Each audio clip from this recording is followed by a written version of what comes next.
Chosen one, they didn't expect you to last this long. Not with a heart that feels everything, not with a soul that still believes in goodness, even after betrayal.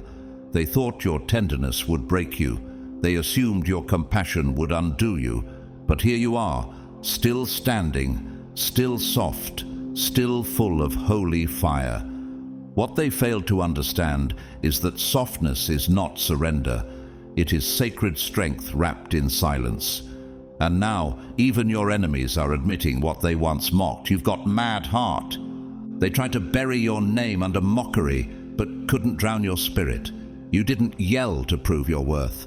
You whispered truth into dark places and watched it echo louder than their applause ever could.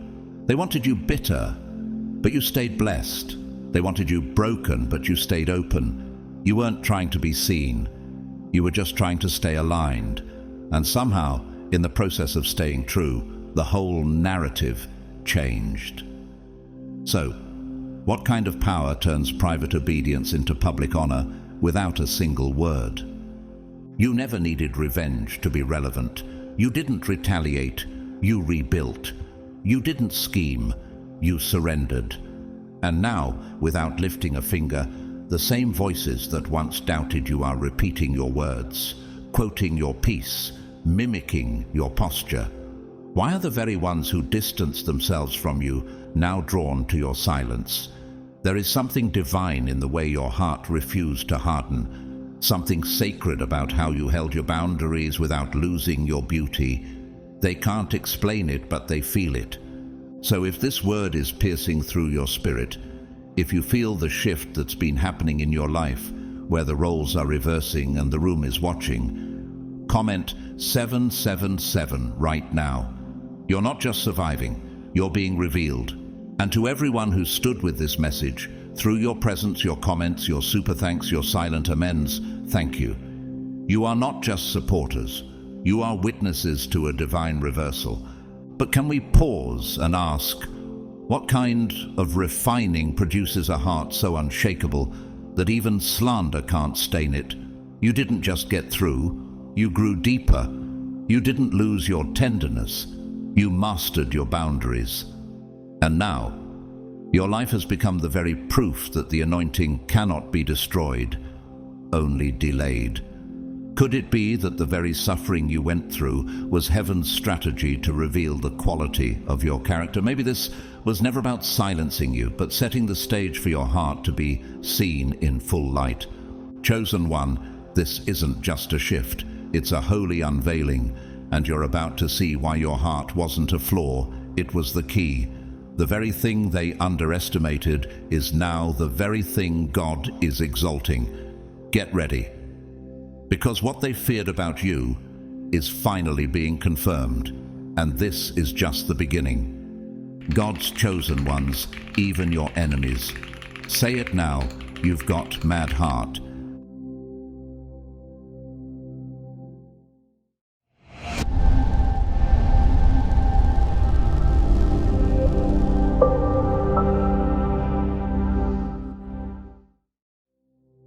They said it behind your back at first, whispers laced with disbelief, then laced with fear.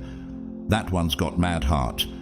Not madness born of chaos, but a fearlessness they couldn't comprehend. While others bowed quickly to the demands of a corrupt, ever-tightening system, you stood your ground like a mountain that cannot be moved. When your friends traded their convictions for convenience and your co-workers compromised truth for applause, you, God's chosen one, walked the narrow path with fire in your bones. What kind of person still speaks of holiness in a generation addicted to noise? Who dares resist a system that demands not just silence but worship? Your answer has never changed. I'm sold out to the Lord. You didn't come to flirt with righteousness, you came to live it. And that decision, though it cost you comfort, brought you clarity. Like Daniel in Babylon, you refused to defile yourself with the king's delicacies. While the empire ate, drank, and bowed, Daniel remained resolved, Daniel 1:8. And so did you. Have you noticed how the pressure never truly lets up, only shifts form. Why do they care so much that you won't play their game, unless your refusal exposes something in them they'd rather keep hidden? This world, like the matrix it imitates, doesn't ask for your opinion. It demands your allegiance. It doesn't offer suggestions. It issues commands. It tells you what to wear, who to follow, what to desire, and who to become. Every system around you is structured to reward conformity and punish conscience. Promotions are given not for faithfulness, but for compliance. Relationships are brokered not for love, but for leverage. Entire lives are spent building towers that reach the sky, but collapse at the whisper of God's wind. And yet you drew a line that cannot be erased, not in arrogance, but in divine defiance. No system on this earth will make me bow, you said, not with your lips only, but with your entire life. And like Shadrach, Meshach, and Abednego, you meant every word. The furnace may be 7 times hotter now, but so is your resolve. Even if he does not deliver us, they declared, we will not bow. Daniel 3:18. Does your refusal to bend ignite the furnace in others? Why does your peace seem to provoke their panic? Why does your clarity make them feel exposed? Pope Benedict XVI once said, "The world offers you comfort, but you were not made for comfort. You were made for greatness." And isn't that exactly what you've come to understand? You weren't born to blend in. You were born to burn, holy, pure, unapologetically devoted to the one who called you. While others climbed ladders built by compromise, you built altars. While others chased after applause, you chased after presence. In a small village tucked into the hills of northern Italy, a young woman named Rosalia once stood before a panel of local officials demanding she abandon her faith to gain access to a scholarship. She looked each one of them in the eye and said, "If gaining the world requires me to lose God, then I choose poverty with purity." That one act shut every mouth in the room. She never got the scholarship, but she gained something they would never understand: spiritual territory. You don't need a crowd to confirm your calling. You don't need applause to verify your assignment. What if the isolation was confirmation, not punishment? What if their rejection was a sign that your oil can't be bought or bribed? What if their confusion about your courage is the evidence that heaven is backing you in ways the world cannot measure? Imagine a lion walking calmly through a burning field, not because it's immune to fire, but because it knows who ignited it. That's the kind of calm, commanding authority you carry. You don't fight with noise. You conquer with stillness. And this boldness, it's not bravado, it's blood-bought. You didn't inherit it from the world. You were resurrected into it by the Spirit. So now the system is watching, whispering, reacting, but it's too late. You've already chosen. This is not an experiment. This is your consecration. And no matter how they threaten, no matter what they try, you've made your declaration clear. This is my life, and I will not conform. While the world runs in circles chasing temporary crowns, promotions, applause, titles that vanish like smoke, you chose something radically different. Not because you lacked ambition, but because your ambition was anchored in eternity. You walked away from stages built by ego and embraced altars built by obedience. Others called it foolish. They shook their heads and whispered, "She's wasting her potential. He's throwing away his future." They looked at your choices and couldn't find a box to put them in. But what if the box was always too small for someone built for glory? They don't understand how someone so capable could choose a life so countercultural. How can someone with such gifts turn down what everyone else is fighting to have? Why would you say no to the comfort they crave, the status they idolize, the perks they scheme for? What kind of person walks away from the table everyone else is dying to sit at? You do, God's chosen one, because you're not just choosing simplicity, you're choosing surrender. You're not just rejecting excess, You're embracing divine order, and the ripple effect of your defiance is beginning to disturb the waters. People who once scoffed are now silent. Eyes that once rolled are now watching closely. They may not say it out loud, but your resistance is making them wonder, what if they're right? What if I'm the one settling? What if the way I've built my life is actually the lie? One woman, known today as one of the boldest freedom fighters of the 20th century, lived this kind of rebellion long before it was popular. Corrie ten Boom, a Dutch watchmaker and devout Christian, hid Jews in her home during the Nazi occupation of the Netherlands. People told her she was wasting her life, putting herself and her family in danger, but she chose obedience over safety. She was arrested, beaten, and sent to a concentration camp.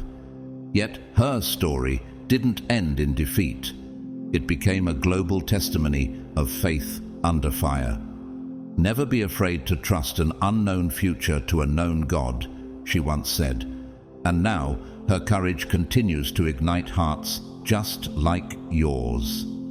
As your light grows stronger, the system grows more nervous. You're not just an individual anymore. You've become a mirror. You're showing people what's possible when obedience becomes more important than optics. You're reminding others of what it looks like when heaven defines identity, not headlines. And that makes you a threat to the status quo, to the lie, to the illusion that submission to the system is the only way to survive. There's James, a young man in a mid-sized city who walked away from a six-figure marketing job because the company he worked for manipulated public trust through deceptive advertising. His colleagues mocked him, friends distanced themselves, even his own father warned him, "You'll regret this." But a year later, he launched a small ethical branding firm rooted in kingdom principles. He now mentors others on how to build with clean hands. And some of the very people who mocked him are now his clients. This is the cost of conviction, and it's not cheap. Your life has become a living parable. And just like the prophet Elijah, who stood alone on Mount Carmel in a showdown with 450 prophets of Baal, you've been summoned into a confrontation that reveals whose God truly answers by fire. 1 Kings 18:36-39. You didn't ask for the spotlight. You didn't seek to provoke. But your refusal to bow has done what your words never could. It exposed the emptiness of their idols. And just like Elijah, just like Daniel, just like Jesus himself, your faithfulness has put you on the radar. The authorities are no longer ignoring you. The system has moved from passive resistance to targeted disruption. Why do you think the pressure has intensified lately? Why do you sense eyes on you, even when you're alone? Why are doors closing that were once open? And why are unfamiliar voices now whispering threats? Could it be that your spiritual weight has finally registered in the invisible realm? Your dedication carries consequences, but also covenant. Yes, you've been noticed. Yes, you've been singled out. But you're not alone. You're surrounded, covered, kept. The very God who shut the mouths of lions for Daniel is preparing to showcase his power in your story too. You've been arrested, not with metal cuffs, but with spiritual constraints more suffocating than any cell. You're not behind physical bars, yet it feels like you've been caged by shadows, surrounded on every side by agents of darkness who have studied your patterns, tracked your rhythms, and waited for the precise moment to strike. Nothing about this was random. The snare was calculated. The setting was staged. Every detail was methodically designed to force a collision between your convictions and your circumstances. Can you feel the tension rising like a storm just before the heavens split? Can you sense that what you're in right now isn't just trouble? It's a spiritual trap built to crush your identity. This is your lion's den, not the one of folklore or stained glass windows, but the kind where your soul is tested in silence and your spirit is stalked by unseen jaws. The enemies that encircle you aren't just physical, they're spiritual, psychological, systemic, and they're loud. They don't whisper, they roar. Like lions circling Daniel, their breath is hot, their growls unrelenting. The darkness feels deeper than usual, the voices sharper. You look around, and it seems every exit has been sealed, every light extinguished, every prayer met with delay. Why does God allow it to get this dark before His deliverance comes? Why do you feel most forgotten right before the miracle? The enemy has pulled out every weapon: emotional sabotage, financial warfare, relational betrayal, attacks in your sleep, assaults on your reputation. The pressure is not accidental, it's engineered. They want to see what you're made of when the applause is gone, when the support system is silent, and when the miracles feel delayed. Have you noticed how the enemy doesn't waste his biggest weapons on casual believers? Why would he come this hard unless you were carrying something holy? Remember Job? A righteous man singled out for divine testing. Satan said to God, "Stretch out your hand and strike everything he has, and he will surely curse you to your face." Job 1:11. And so began the avalanche, the loss, the sickness, the betrayal. But what the enemy didn't calculate was that Job's faith wasn't a performance. It was a covenant, and so is yours. The enemy is in your face now, loud and vicious. He's shouting, mocking, claiming dominance. "I can destroy you. I can humiliate you. I can take everything," the voices echo. But can he really? Does the threat of destruction override the authority of the God who holds your breath? Who told him he could touch what God has sealed? Why does the enemy act as if he owns you when heaven has already bought you? Cardinal Joseph Mincenti, the Archbishop of Esztergom and a Hungarian symbol of resistance, stood unwavering in his faith when communist authorities arrested, tortured, and imprisoned him for opposing their godless regime. Despite severe physical and mental abuse, he never recanted. Years later, he emerged not as a broken man, but as a beacon of moral courage. His silence in solitary confinement echoed louder than the propaganda of his captors.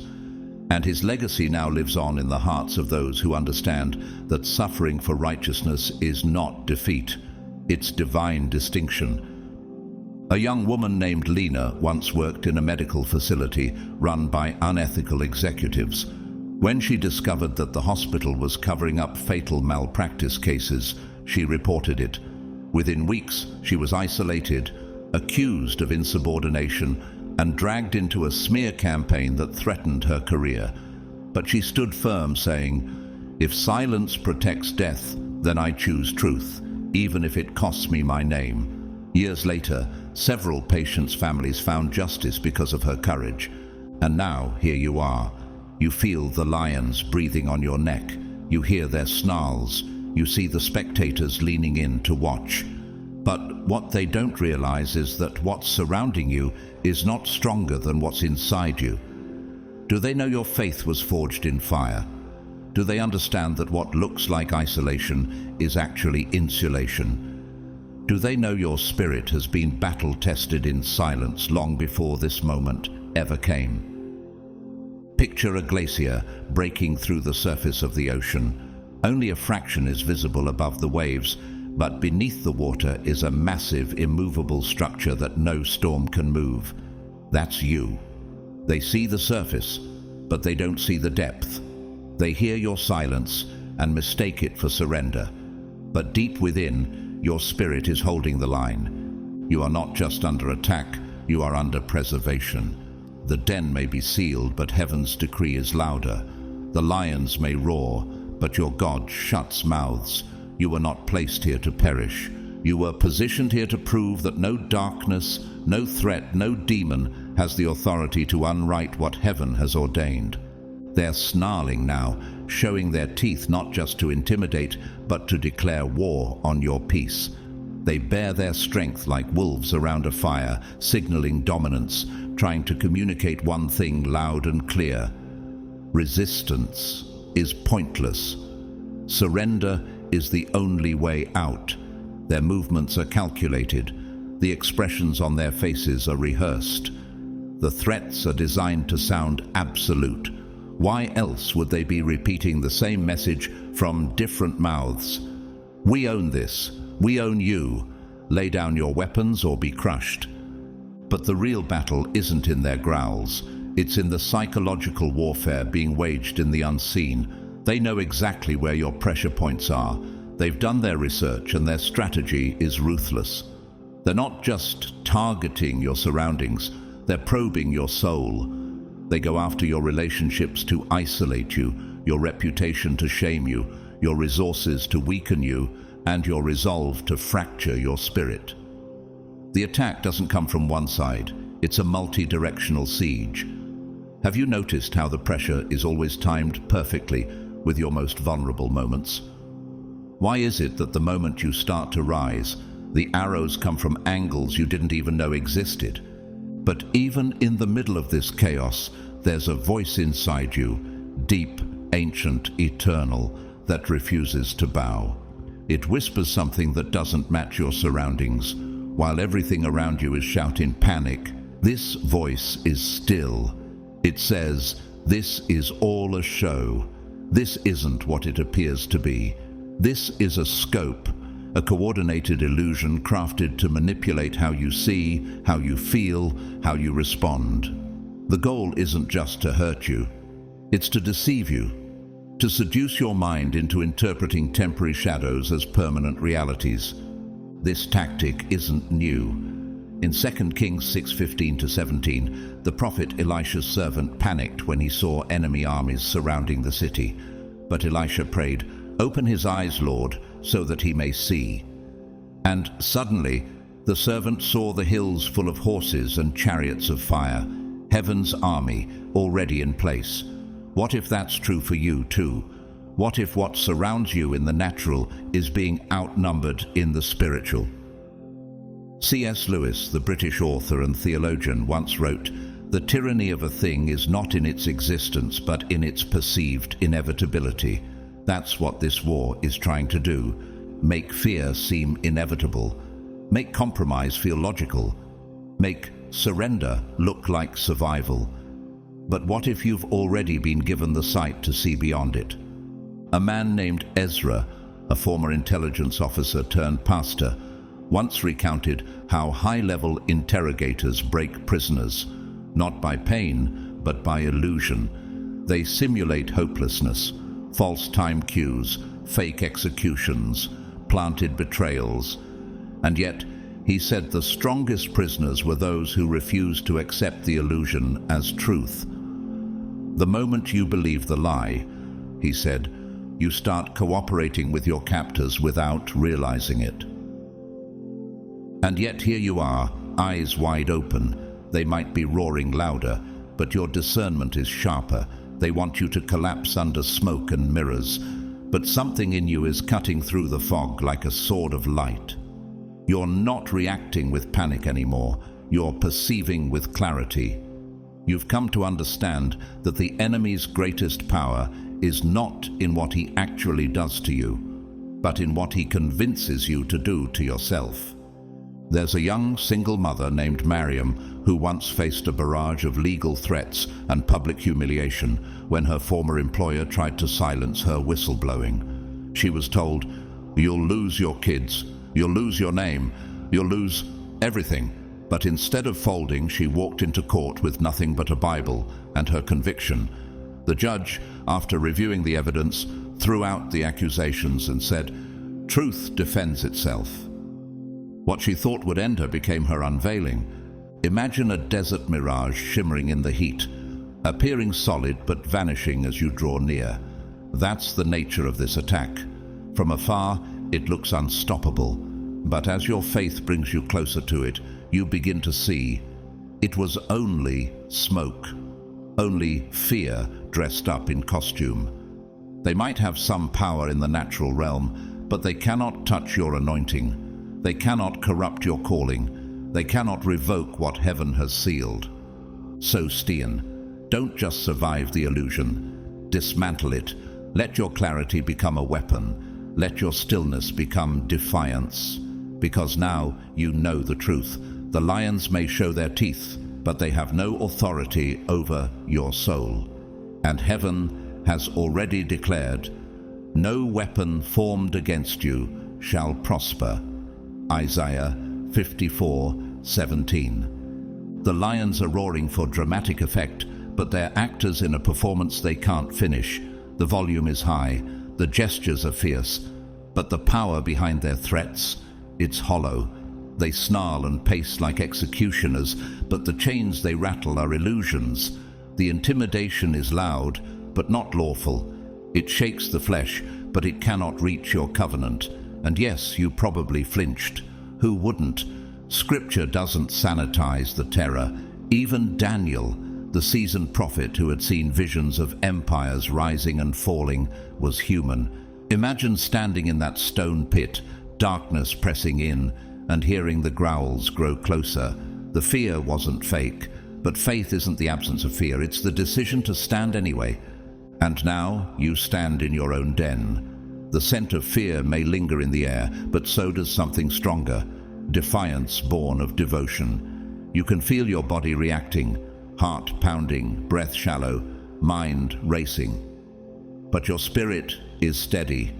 The voice within says, they can roar, but they can't reach me. Your heart has become the battlefield. The pressure is real, but so is the power within you. This isn't a test of performance. It's a test of posture. In 1 Peter 1:7 it says, these trials will show that your faith is genuine. It is being tested as fire tests and purifies gold. This moment isn't punishment, it's proof. God is allowing this shaking not to expose your weakness, but to display your worth. The spiritual realm is watching, not as spectators of your destruction, but witnesses of your demonstration. Your reaction right now echoes into dimensions far beyond the physical. What kind of spirit still praises under pressure? What kind of heart still worships while the walls close in? Nelson Mandela, once labeled a terrorist by the system he opposed, spent 27 years in prison for refusing to abandon his vision of justice. His captors thought time would break him, but instead of emerging bitter, he emerged refined. I am the master of my fate, he said. I am the captain of my soul. That wasn't arrogance, it was the maturity of a man whose suffering had forged clarity. That's the kind of posture you carry now. Not defiance for its own sake, but the resolve of one who knows where their true citizenship lies. In a small town near the border, a middle-aged widow named Selina was falsely accused of a crime after refusing to bribe officials who wanted access to her property. She faced court alone, armed with nothing but her journal, her prayers, and a copy of Psalm 91. Everyone thought she would plead guilty out of fear. Instead, she stood and said, "If this is the price of obedience, then so be it. I won't bend for comfort." The judge was stunned into silence. Within days, the charges were dropped, and the same official who persecuted her was removed for corruption. You've reached a holy threshold. Earthly concerns have lost their grip. Comfort no longer seduces you. Approval doesn't validate you. Success no longer defines you. You've tasted something eternal, and now everything else feels temporary. You're no longer surviving just to keep a reputation. You're living to uphold a revelation. What motivates others no longer moves you. When comfort demanded your compromise, you chose the cross. When reputation asked for your silence, you chose truth. You didn't make this decision out of recklessness, but revelation. This isn't suicidal thinking, it's sacred surrender. Like Paul, who wrote from prison, "To live is Christ, to die is gain." Philippians 1:21. You found the kind of love that redefines loss. What you've discovered is treasure buried so deep that nothing else matters. This is what Jesus meant when he spoke of the kingdom like a pearl of great price, so precious that you'd sell everything just to have it. Matthew 13, 45 to 46. You've tasted the eternal, and now the temporary doesn't tempt you. You've touched something sacred, and now the counterfeit has no allure. Imagine a mountaintop struck by lightning. The tree at the summit is burned, stripped and battered, but still rooted. That's you. The storm hit, the wind howled, the fire came, and yet you're still standing, still rooted in something deeper than fear, deeper than emotion. You've become a thunderproof testimony, and to the darkness that roars and rattles and repeats its threats, your declaration is final. I don't care about the noise. I don't care about your illusions. I care about God, and that's all that will ever matter. You haven't just survived the pressure. You've revealed the gold inside your soul. This kind of defiance doesn't just annoy the system, it dismantles it. The entire structure of fear collapses when it has nothing left to hold over you. Fear is only effective when you're still bargaining with comfort, still clinging to control, still guarding a piece of your life from surrender.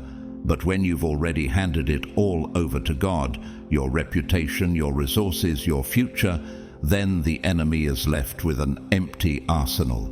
What can they threaten when you've already died to self? What leverage do they have when your affections no longer anchor you to this world? The boldness pulsing through you didn't come out of nowhere. It's been forged in the quiet, in the unseen, in the little yeses that no one applauded. Each decision to choose trust over trauma, truth over safety, obedience over convenience. Those weren't random. They were divine training grounds. Every small trial was weightlifting for your spirit. What you're walking in now is not accidental. It's earned. Not earned by striving, but by surrender. 2 Corinthians 5:13 reminds us, if we are out of our mind, it is for God. If we are in our right mind, it is for you. Paul understood this holy madness, this sanctified irrationality that confuses the world. You're not insane, you're aligned. You've tapped into something so eternal, so sovereign, so radiant, that ordinary logic doesn't apply to you anymore. You've entered into a divine paradox. The deeper your surrender, the stronger your safety. The more you release, the more you receive. The world calls it foolishness, but heaven calls it faith. Saint Joan of Arc, a young peasant girl with no military training, once led French troops to victory because she claimed God had spoken to her. Burned at the stake for her unwavering belief, she declared in her final moments, "Hold the cross high so I may see it through the flames." History remembers her not as a heretic, but as a prophetess, a martyr, a vessel of divine audacity. Her madness wasn't insanity, it was vision others couldn't bear to see. In the heart of a megacity, a woman named Nadira walked away from a lucrative position in an elite political circle after being asked to manipulate public policy for private gain. She chose to expose the corruption instead. The fallout was instant: smear campaigns, financial ruin, social exile. But Nadira stood unshaken. "God didn't give me this voice to use it for comfort," she said. "He gave it to me to confront injustice." Years later, the very system she exposed began to fall, and some of the same voices that silenced her now quote her in reverence. "Even as the enemies roar, even as the lions prowl, you stand saturated, not in fear, but in glory, saturated in Holy Spirit, saturated in the light of God that no shadow can penetrate. You are not merely protected, you're enveloped. The presence surrounding you is stronger than steel, more impenetrable than armor, and more reliable than any alarm. The atmosphere around you has shifted. The war is still visible, but your victory is already sealed." This is the realm of divine physics, where the invisible governs the visible. What others see as fragility, heaven sees as force. Your stance in surrender has triggered a protective perimeter that no demon can cross. Why? Because you're not standing in your own name, you're standing in His. This isn't self-preservation, it's kingdom representation. Imagine the way lava cools into obsidian. What was once chaotic heat becomes unbreakable stone. That's the transformation happening inside you. From emotional turbulence to spiritual solidity, from reaction to revelation, from flesh to flame. And here's what makes it undeniable. Your protection is not based on how well you fight, but how deeply you've surrendered. It's not about how skilled you are at dodging attacks. It's about how trustworthy God is in shielding the surrendered. The safety you're walking in isn't a product of your strength. It's a product of His character.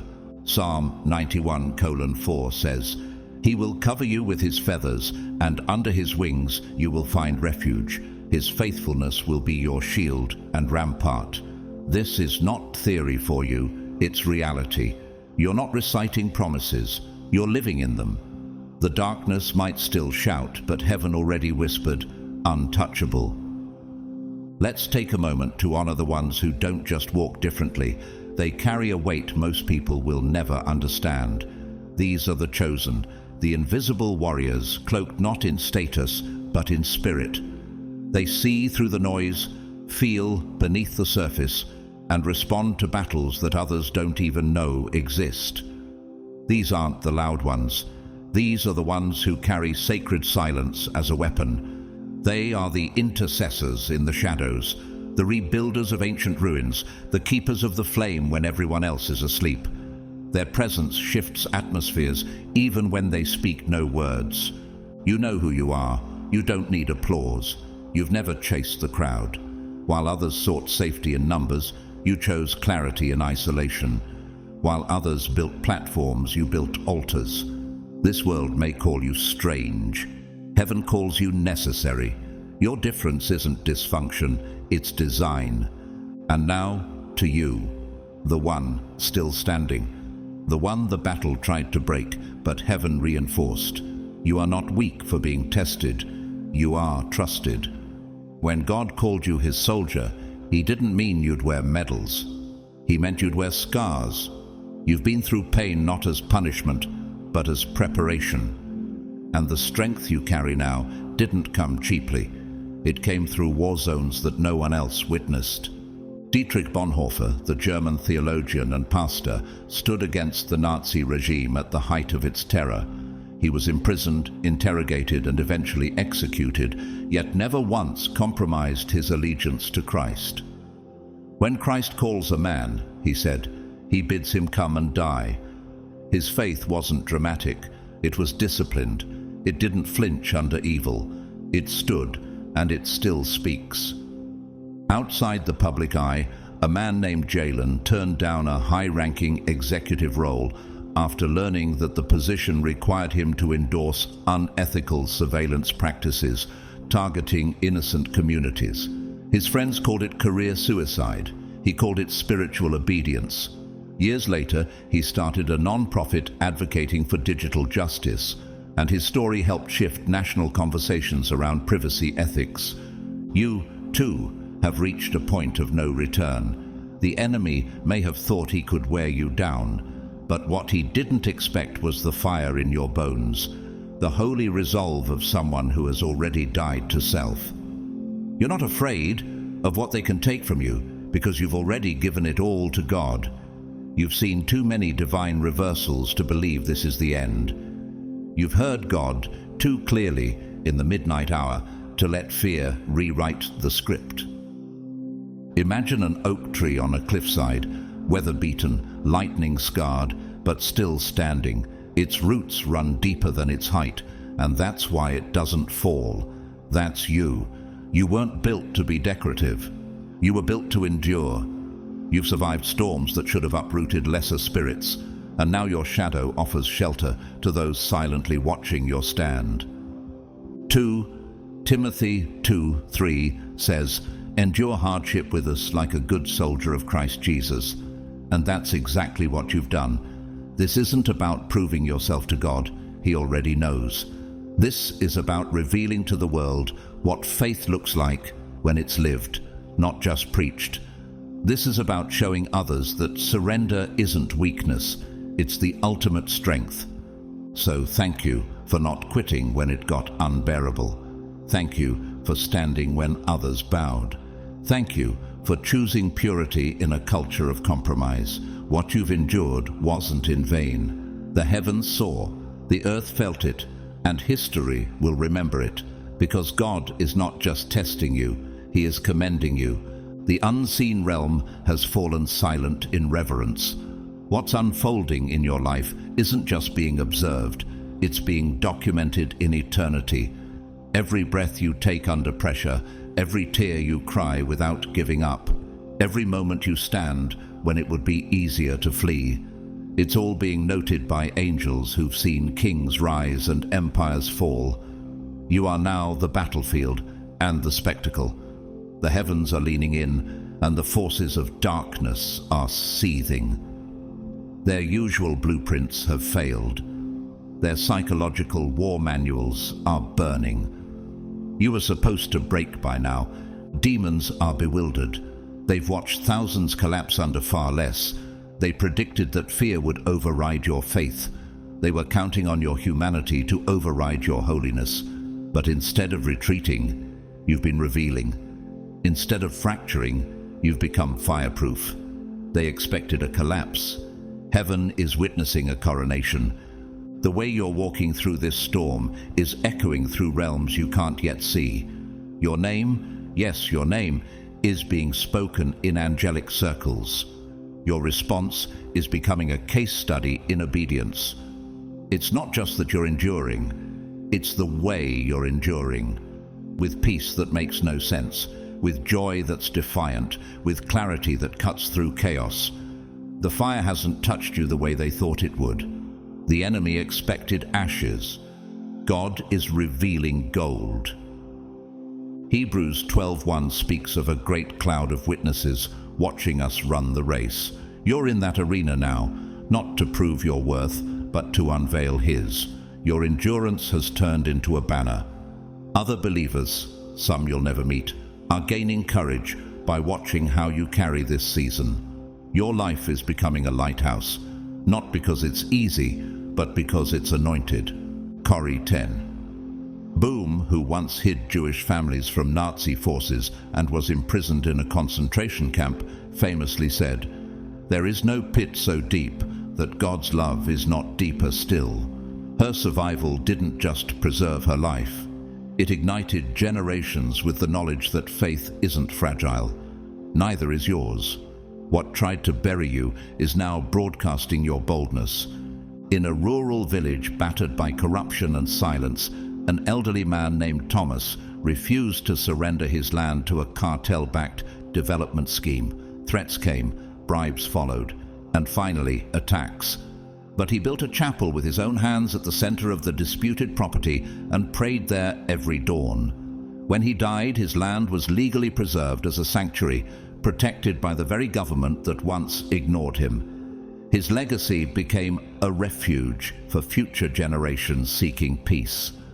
And while demons rage, angels move, not subtly, but decisively. These are not cherubs with harps. These are warriors who once cast Lucifer from heaven. The same celestial hosts who attend the throne of the Most High have now been assigned to your defense. Not because you're elite, but because you're entrusted. Not because you demanded help, but because your surrender summoned it. Imagine the wings of 100,000 stars folding over you, absorbing every threat, every dart, every curse hurled your way. Imagine voices once singing, "Holy, holy, holy," before God, now roaring silence into your enemies' mouths. This isn't poetic language. This is spiritual reality. You are not alone. You never were. What the scope tried to do has utterly failed. The fear campaign didn't just backfire. It detonated the lie that you were ever vulnerable in the first place. What was designed to destroy you has instead deepened your discernment, sharpened your authority, and magnified the presence of God in and around your life. You've become the unexpected threat, the underdog who didn't break, the vessel that wouldn't shatter. Psalm 34:7 says, "The angel of the Lord encamps around those who fear him and delivers them." That's not just a verse for you. it's your reality. The angelic armies haven't just observed your trial, they've intervened. What was meant to be your tomb has become your testimony. What was meant to be the end is about to be heaven's unveiling. So let the record show you were outnumbered but not overpowered, surrounded but not surrendered. You were targeted but you became a threat. What they meant to silence you only summoned heaven. And now, the roar of lions has been replaced by the whisper of wings. The moment has arrived. This is not speculation. This is not projection. It is divine activation. The time for your release has been declared in heaven, and earth has no choice but to respond. Those who tried to detain you, whether in spirit or circumstance, have lost jurisdiction. The legal accusations in the spirit realm have been struck down. The verdict has shifted in your favor. The sentence has been reversed. The doors once locked have flung wide open, not by force, but by decree. And your release?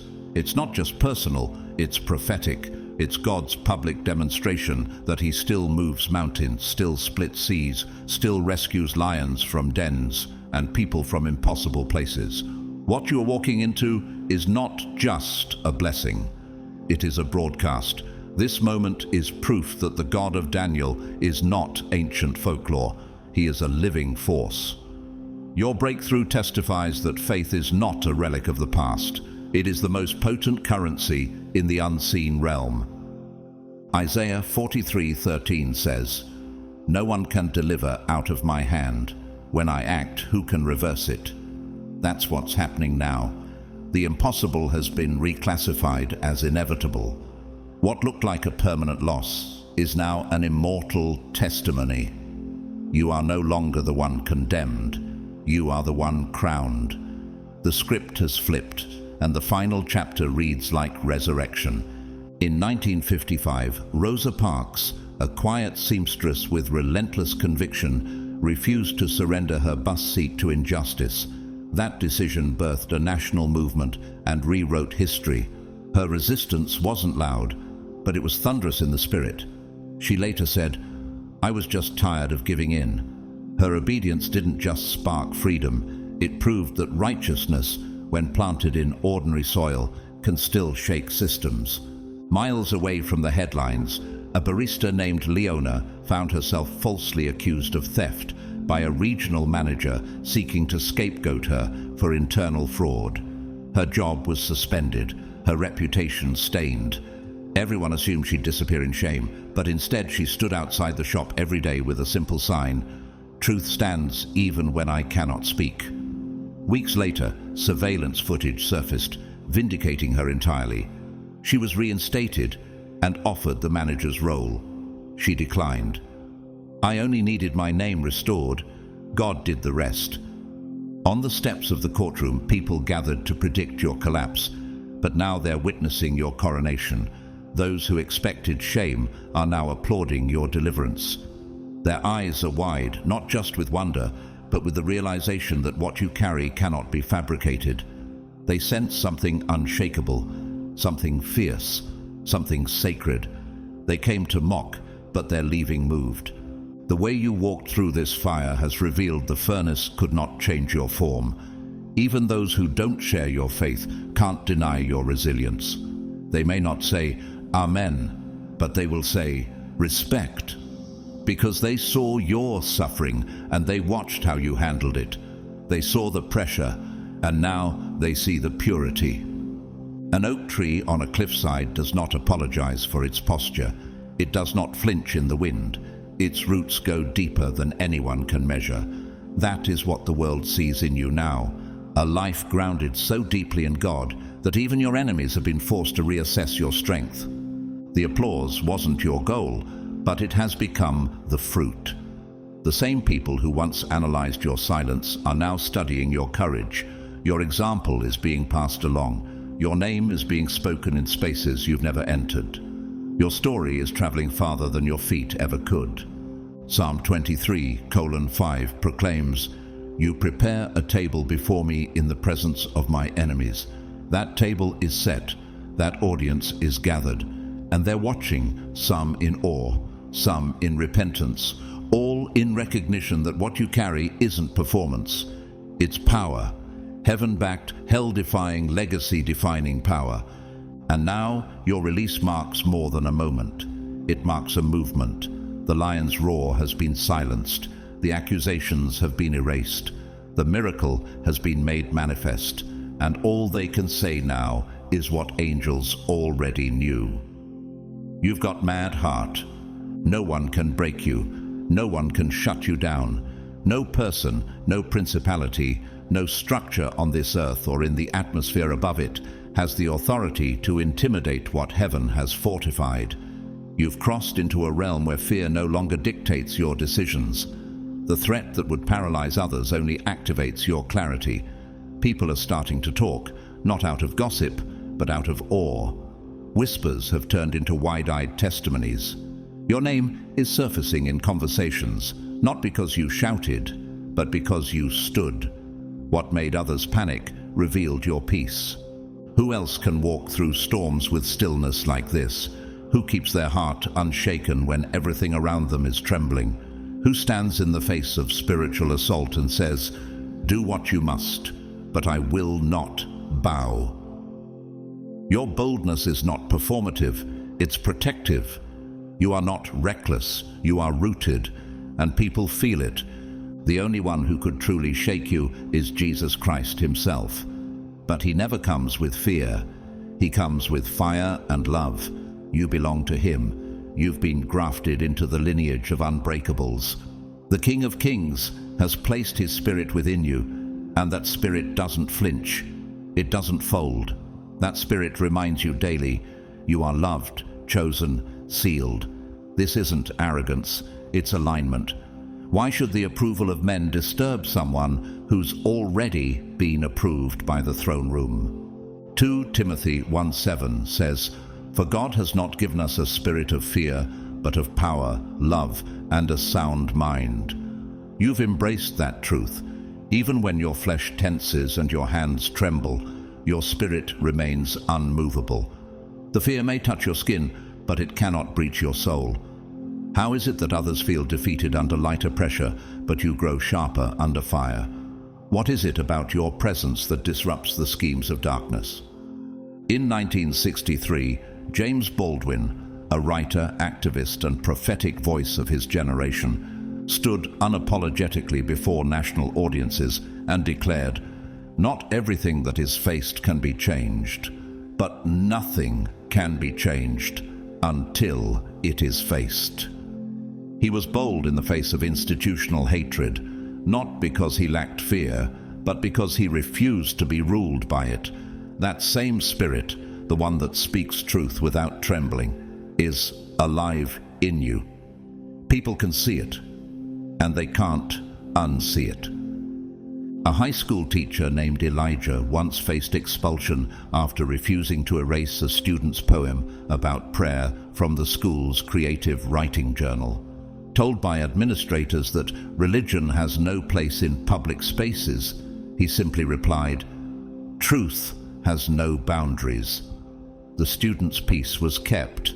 Elijah lost his job, but 2 years later, he founded an online platform for student voices that now mentors thousands in faith-informed writing. He didn't lose influence, he multiplied it. The boldness you've displayed has pierced deeper than anyone expected. It's not just being admired, it's being absorbed. Others are watching how you walk, and something in them is waking up. Believers who were whispering prayers are now declaring them with authority. People who had nearly compromised are stepping back into their calling. Why do you think courage spreads like fire when it's authentic? Why does your consistency seem to activate something ancient in the hearts of those around you? You've become a carrier of fearless faith, the kind of strength that doesn't need to yell to be heard, the kind of clarity that calms chaos, the kind of peace that passes understanding because it doesn't come from circumstance, it comes from covenant. Your example is creating a ripple effect. Your stance has become someone else's inspiration. You didn't ask to lead, but your endurance has made you one. Picture a single ember falling in a forest. It touches dry ground, and suddenly the atmosphere changes. One spark becomes ignition. One spark becomes revival. That's you. Your mad heart isn't just impressive, it's contagious. Your courage is catching. Your boldness is becoming movement. And those who once watched in silence are now stepping into battle, carrying the same fire. You didn't just survive, you sparked awakening. A royal decision has already been made. On the other side of this trial, a king has been waiting, not just out of curiosity, but with divine anticipation. Someone in a seat of influence, a voice of consequence, has been watching your journey with trembling reverence. Not everyone dismissed you. Not everyone scoffed. This king represents divine authority expressed through human structure, watching your trial, not to condemn, but to witness. Could it be? They wondered. Is their God really that powerful? Is this one truly marked by heaven? Will we see a miracle unfold before our eyes? The questions haven't stopped. The king has paced palace corridors the same way the world has paced the sidelines of your suffering. They watched the accusations, the pressure, the silence. They watched how you didn't fold. And now, those in power are beginning to shift from spectators to celebrants. They've seen strength that can't be explained, faith that can't be manipulated, joy that can't be extinguished. What kind of person survives a lion's den and walks out more radiant than before? What kind of spirit refuses bitterness when betrayal was justified? Daniel 6:23 records, "When Daniel was lifted from the den, no wound was found on him, because he had trusted in his God." The same astonishment that fell upon King Darius when he saw Daniel alive is rising again. The king didn't just observe, he declared, he decreed, and so will those assigned to your destiny. Your survival was never just for you. It was to testify to those in authority that your God is no myth. In 2009, Judge Janine Pirro, a former prosecutor and TV host, was publicly skeptical of religious appeals in legal defenses until she witnessed a falsely accused young woman facing years in prison remain silent and calm through the storm. Janine later confessed on air, "She had a kind of peace I couldn't understand, and I realized faith isn't weakness. It's another kind of law altogether." The woman was acquitted. Her faith didn't make headlines, but it transformed the judge's heart. Authority is watching, and hearts are turning. And now, as you emerge, wounded perhaps in body but untouched in spirit, the king smiles. The celebration waiting on the other side isn't polite, it's legendary. The joy is raw. The relief is loud. The tears in their eyes are real. This isn't just promotion, it's prophetic vindication. Across the country, a man named Raphael once turned down a high-profile entertainment contract after discovering it required him to promote values he no longer aligned with. The industry wrote him off. But months later, a producer who had quietly watched his refusal offered him a better deal: ownership, creative control, and full protection. "I watched how you stood," the producer said, "and I knew you were the one." Raphael didn't chase the throne, but the throne found him faithful. What if the position you're about to receive is not a reward, but a divine placement? What if the offer being prepared isn't about your talent, but about your testimony? What if the door opening has been waiting for the maturity forged in fire? What if this whole time God wasn't just preparing you for influence, but preparing influence for you? Imagine a river carving through stone, not because of force, but because of consistency. Over time, it changes the very shape of the mountain. That's what your endurance has done. It has shaped the atmosphere, shifted minds, created pathways where none existed before. The contract that's being handed to you now is the visible evidence of invisible obedience, and it comes wrapped in something most never attain: Trust. Psalm 75, 6-7 reminds us, "No one from the east or the west or from the desert can exalt themselves. It is God who judges. He brings one down, he exalts another." This position isn't man-made, it's heaven-sent. And with it comes a hedge of protection that no slander can penetrate. The ones who mocked will now marvel. The ones who tried to tear you down will now have to salute what you carry. You are being positioned, not just for prestige, but for purpose. Not for ego, but for impact. This role carries with it honor, yes, but also insulation. Authority, yes, but also sanctuary. And from this new place, your influence will touch lives that were never accessible before. The lions couldn't stop you. The pit couldn't silence you. And now, even your enemies will have to respect what you've become. This is more than restoration. It's redefinition. You aren't just being welcomed back. You're being walked into territory you never dreamed you could occupy. And heaven is declaring, "This one has mad heart," and they're ready for the mantle. Restoration was never about returning to what was. It was always about launching you into what never existed before. This isn't a simple reset, it's a divine recalibration. You're not just getting back what you lost, you're receiving more than you had the capacity to dream. The comeback you're stepping into isn't a replay of the past, it's an upgrade from heaven's storehouse. What if the pain was simply the prerequisite for promotion? What if the resistance was actually a reference point for resurrection? Joel 2:25 declares, "I will restore to you the years that the swarming locust has eaten." But God doesn't just restore time, He restores territory. And when God restores, He doesn't return things as they were. He redeems them to what they were always supposed to become. You thought you were being emptied, but you were actually being reformed. You were being readied to receive not a portion, but overflow. This isn't just vindication, it's elevation. This isn't just about proving you were right. It's about showing the world that God rewards the faithful in ways that rewrite narratives. That trial that looked like a death sentence, it became a diploma. You didn't just survive, you graduated. And now you walk with a spiritual rank that hell recognizes and heaven honors.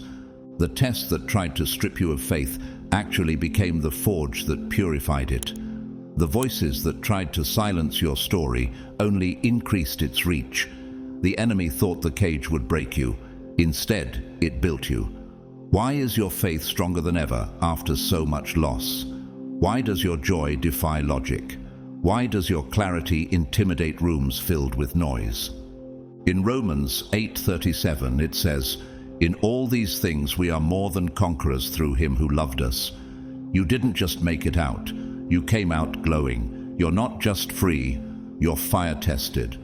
The type of testing you've endured no longer applies to you. The spiritual maturity you've cultivated has changed your classification in the Spirit. You've entered a covenantal depth that qualifies you for divine access others can't imitate. Viola Davis, an award-winning actress and a survivor of extreme poverty and childhood trauma, once said, "All dreams are within reach. All you have to do is keep moving toward them." But what she rarely mentions publicly is how often her faith anchored her through seasons of instability. It wasn't luck that brought her to the stage.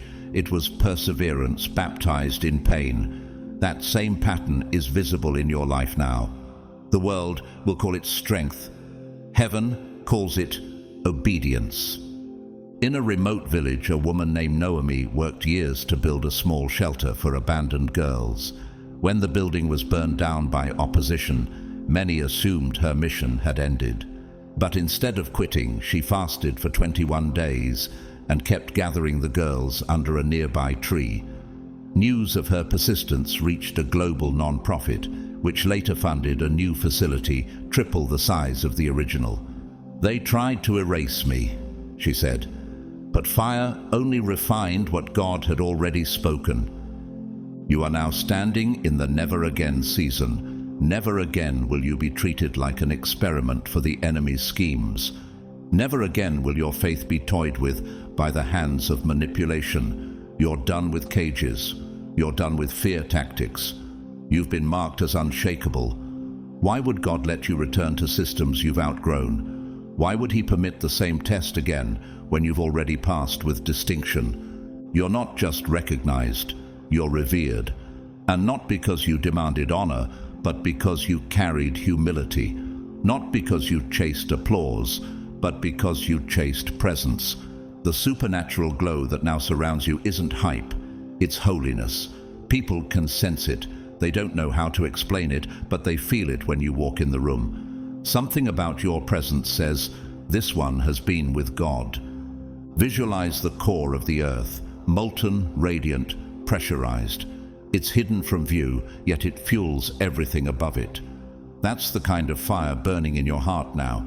It's not emotional hype, it's holy combustion. Your spirit has become a furnace of divine intimacy. You're not stirred by songs, you're ignited by secret place encounters. This isn't religious enthusiasm, it's spiritual transformation. You've become the evidence that intimacy with God produces unshakable identity. And now the recognition is rising. Your faith is not only being acknowledged, it's being imitated. The fire in your soul has become light for others. The boldness in your stance is sparking awakening in hearts that were growing cold. What you carry cannot be learned in textbooks or unlocked through networking. It was forged in fire, received in silence, guarded by surrender, and all of it leads to this one truth. You didn't just survive, you've become proof. Graduation doesn't mean your journey has ended. It means you've been entrusted with more. You're not stepping away from the battlefield, you're stepping into command. What you endured wasn't to disqualify you, it was to promote you. And now heaven is issuing your advancement. The faithfulness you demonstrated when no one was watching is about to be honored where everyone can see. The private integrity you guarded in silence is about to echo in places of influence. Your anointing has been authenticated in the wilderness, and now it will be activated in public spaces. You've entered a spiritual maturity where intimidation doesn't register the same. Fear has lost its grip because love has taken root. You walk with the kind of quiet confidence that turns chaos into calm. What others call courage, you call covenant. You didn't fake peace, you cultivated it. You didn't rehearse bravery, you became it. What kind of person smiles in the face of a threat and walks forward anyway? What kind of soul doesn't bow when systems demand compromise? The only one with the authority to command your trembling is Jesus Christ Himself. But He doesn't threaten, He invites. He doesn't rule by fear, He reigns through love. You belong to Him, you are His, sealed by His Spirit, anchored by His presence. Romans 8:15 reminds you, you did not receive a spirit of fear, but the spirit of adoption, by whom we cry, Abba, Father. This is where your fearlessness flows from, not ego, but identity, not bravado, but belovedness. The love of God has become your fortress. It doesn't waver when emotions do. It doesn't vanish when the battle intensifies. It remains when everything else feels unstable. 1 John 4:18 says, perfect love casts out fear. And that's what has happened. Fear isn't tolerated in your atmosphere anymore because love has taken up full residence. You've reached a place where even if fear taps on the surface of your humanity, it can't infiltrate the foundation of your faith. You know who you are, but more importantly, you know whose you are. What once shook you now sharpens you. What once overwhelmed you now overflows from you as authority. Chadwick Boseman, celebrated actor and man of deep private faith, filmed his most iconic roles while secretly battling cancer. Few knew the pain he carried. But he once said, when God has something for you, it doesn't matter who stands against it. He will move someone out of the way. He will open a door. His quiet strength, forged in suffering, was not performance, it was power, and it left an imprint that still reverberates, just like the strength you're now known for. In a busy city clinic, a nurse named Adeline was quietly disciplined for praying with a grieving patient. Administrators warned her to stop mixing faith with care, but the patient's family began sharing how Adeline's prayers changed their entire hospital experience. Word spread.